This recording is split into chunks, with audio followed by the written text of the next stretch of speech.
biggest thing is pricing.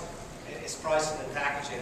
When I started, when I got out of the school business the first time, I started a thing called the 100 Club, which was kind of even before NAPMA or Maya. And I had 100 people paying me 79 bucks. And I was doing seminars all over the place, and sometimes it'd be 100 people, and sometimes it'd be 2 people. So I'm running around the country, I'm selling books, I'm selling manuals, I'm selling tapes. I started a magazine. I actually had a martial arts business magazine, not before anybody, because there was that guy in Colorado. Remember the guy, Richard Black or something out of Colorado? I don't remember. Yeah, there was actually a martial arts business magazine before mine, but I had the first one that stuck around. And the first issue you mailed was me on the cover. I think the first issue was me on the cover. Maybe the second issue was you on the cover.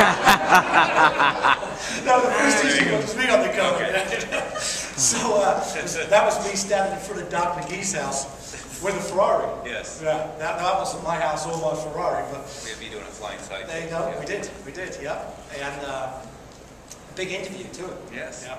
So we've always thought out of the box, contrary to the industry. But anyway, so I've got this thing going where I'm making 40 grand a month with my books, my magazines, my tapes, doing the seminars, and I'm losing 10. And I'm losing 10, and I'm losing 10, and I'm losing 10. And I've already taken all the money out of my house. There's no equity in my house. I've still got a big house. I still drive a Porsche. I'm telling everybody how to be successful. I've been successful. You ever see that ad with the guy in the tractor where he's driving it? And he's going, I've got a big house. My kids are in private school. But I'm drowning in debt. Do you ever see that one? It's funny. Every time I see that, I laugh at it because that was me. So I got $127,000 on my credit cards.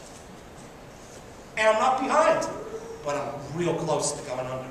And I actually met Jay Abraham. A friend of mine got me an interview with Jay Abraham.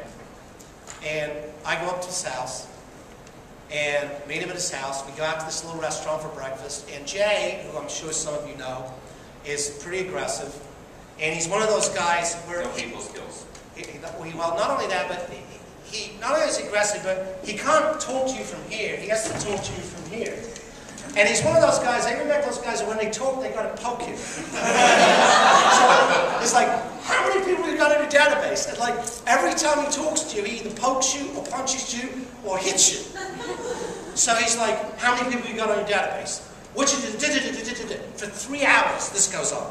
Now, by that time, I'd read all the books, I'd been to all the seminars, I'd done everything.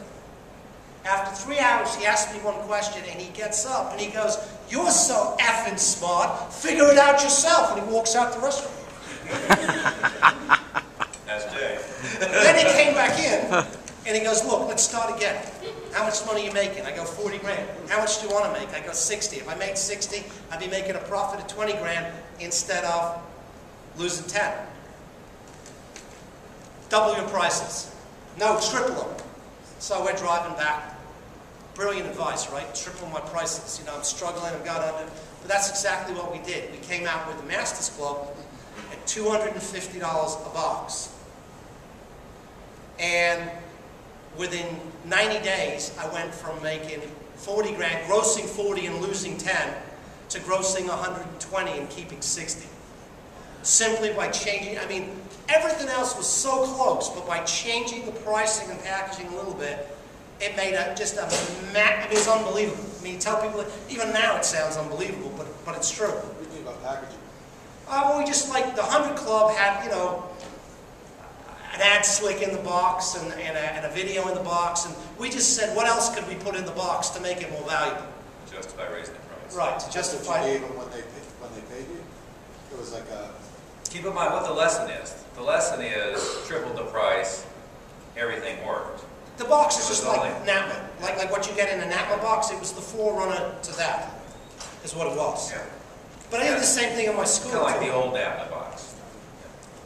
The same thing in my school. When school got to 250 students, we were out of space. And the space next door came up. And the landlord called me, the pizza place went under. He goes, do you want the space? I'm like, yeah. I go home that night and I'm thinking, wait a minute. I'm paying $3 grand a month now. If I take the space next door, it'll be $6 grand a month. I'll need another instructor, which will be whatever it was back then, let's say $2 grand a month. And I didn't do it. I called him up, I don't want to do it. I went back, I raised my price. I raised my prices of lessons 50%. And the only thing that changed was I went from 250 students through attrition down to about 200. But the people coming through the door signed up just as easily and paid 50% more. So I increased my net income by almost 50% by simply raising my prices when everybody else was discounted. So pricing and packaging. And I learned that lesson. Hold that, I go. I learned that lesson years ago. It was in the year of Karate Kid 1. We had a school that was 2,500 square feet with 550 active. And it was the same thing. It was, well, you know, my background was in economics, and they always talk about price elasticity. And I was saying to myself, well, if we raise the prices 20%, maybe the volume will drop 20%, will be level. Well, what happened with me was every time we raised the prices, we got more students. So we would raise the prices, we get more people. We'd raise the prices, we get more people. And that's really where I learned the lesson that, you know, price determines perception of value in many cases. So absent other criteria, and a prospective martial arts student doesn't have any other criteria. And 99% of the time, they haven't gone and shopped the market. If they do, the industry, unfortunately, is relatively pathetic. So most schools they walk into, they're not going to be very impressed with anyway. So if you're doing a halfway decent job, the question isn't do they want to do you or them at this price or this price. It's usually they want to do your program, and then they'll pay what you're asking if they can afford it. You go to the premise that I heard it one time, if somebody, at least 50% of the people that walk in don't object to your prices are too low, or is it something like that?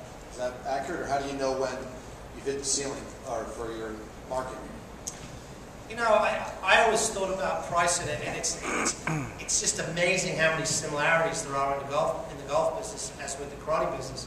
You go to somebody and say, why do you charge what you charge? What do you charge for a month of group lessons? 160. 160. Why do you charge 160? I think that was actually it was raised from what we were charging before, because somebody said raise your prices. We raised our prices. Well, why is it 160 not 99 or 160 not 260? Why'd you come up with 160? Modeled somebody else. That's really simple as you can make it. I don't have a better reason for that. There's no formula involved other than right, and there almost never is. When you ask somebody why they charge what they charge, usually you hear that's what the market will bear. Then you ask them, well, have you ever tested what the market will bear? Well, no, but that's what everybody charges. I mean, my whole thing would be, I always base what I charge based on what I wanted to make and how hard I wanted to work. So in the golf business, I charge 10 grand a day plus expenses for consulting. Now, because I charge 10 grand a day, I only do one a month. If I charge 5 grand a day, maybe I'd do 2 grand a month, but then you got to fly there, you got to fly back. It's really 3 days when you go anywhere if it's out of state. It's like, but I mean, my price for that is just based on the fact that I like doing one a month, where I get on a plane, fly somewhere, and if, you know, last year I charged 8. I put it up to 10, and it doesn't matter. I still do one a month. It's like, but it's based on what I want to make, not what I think the market will bear, and how hard I want to work. So I think you've got to price it based on kind of some type of bell curve that says, you know, if people pay me this, I'll have to work this hard or do this much. If people pay me this, and that's how I would price, is not so much based on what the market will bear, more how do I get it so that I work X amount of hours to make whatever it is, 100 grand a year, 200 grand a year, and how will I achieve that the easiest? Because there's two ways, you know, can I get 500 people to pay me $50, or is it easier to get 250 people to pay me $100? Or is it easier still to get 125 people to pay me $200? All of which equates to the same amount of money. Or 100 to pay 1,000. And something else you said is the different track what Andrew was saying. See, there's sales jargon, right? There's a condition and there's an objection, right? And when it comes to pricing, you can't fix broke. there's a point at which many of us go fish in the wrong pond. And if you have a choice of presenting your product to people who have money and presenting your product to people who don't have money, well, pick the ones that have money, right? And then once you pick the ones that have money, it's a matter of value now. It's not a matter of can they do it or can they not do it, right? A condition is I can't fix broke.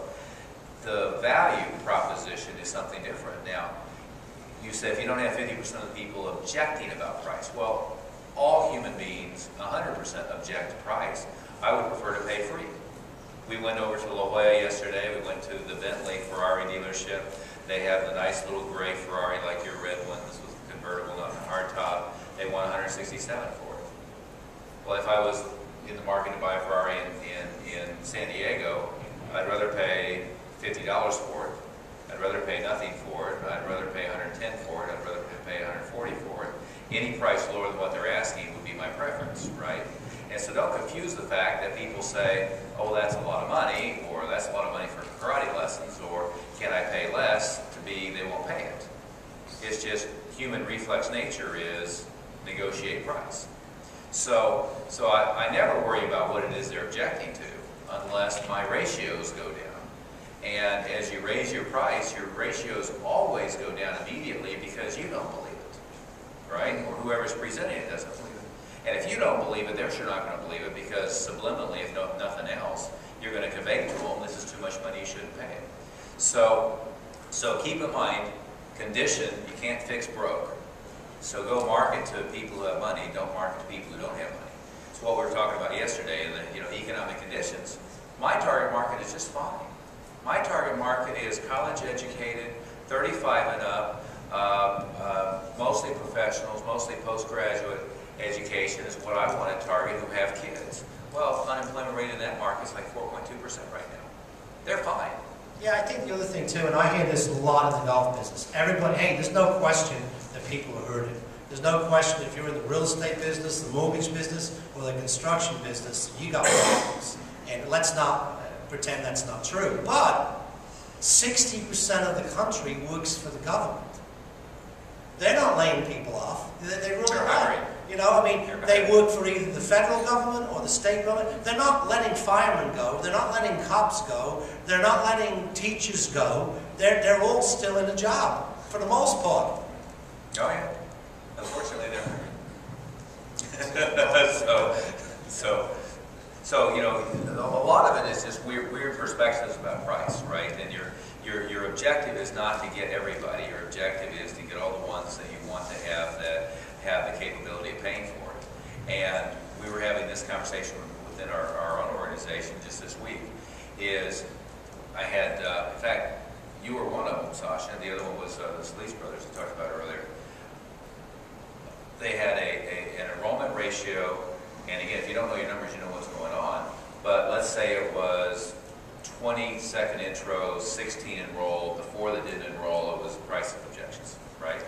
Well, it turned out that it was, if the price was $50 a month, they wouldn't be able to afford it. So no amount of adjusting the price and any of that stuff is going to fix. 4 out of 20 were just broke. Can't fix that, right? And if you're getting a lot of people who are just broke, well, that's a marketing problem. You got to go fix the marketing problem.